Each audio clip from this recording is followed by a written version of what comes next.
বাবাকে বুঝতে একটা জীবন লেগে যায়। 4 বছর বয়সে আমার বাবা সেরা। 6 বছর বয়সে বাবা সবাইকে চেনে। 10 বছর বয়সে বাবা ভালো কিন্তু একটু কঠোর। 12 বছর বয়সে বাবা ছোটবেলায় অনেক ভালো ছিলেন। 14 বছর বয়সে বাবা কেমন জানি বদলে যাচ্ছে। 16 বছর বয়সে বাবা কিছুই বোঝে না। 18 বছর বয়সে বাবা দিন দিন আরো কঠোর হচ্ছে। 20 বছর বয়সে বাবার ব্যবহার সহ্য করা কঠিন। মা কিভাবে সহ্য করতেন। 25 বছর বয়সে বাবা সবকিছুতে মতের বিরোধ করেন। 30 বছর বয়সে বাবার সাথে একমত হওয়া খুব কঠিন। দাদাও কি বাবাকে এভাবেই দেখতেন? 35 বছর বয়সে বাবা আমাকে নিয়মের মধ্যে বড় করেছেন।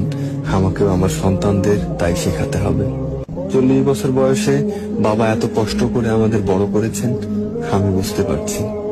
45 বছর বয়সে আমার সন্তানদের সামলানো কঠিন। বাবা কত কষ্ট করেছেন আমাদের ঠিক পথে রাখতে। 50 বছর বয়সে বাবা সবকিছু দীর্ঘমেয়াদী পরিকল্পনা করতেন। তিনি ছিলেন দয়ালু ও বিশেষ একজন মানুষ। সত্যি আমার বাবা সেরা।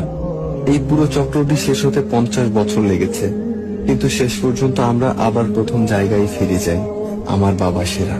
যাদের বাবা বেঁচে আছেন তাদের বাবাকে সম্মান করুন, ভালোবাসুন।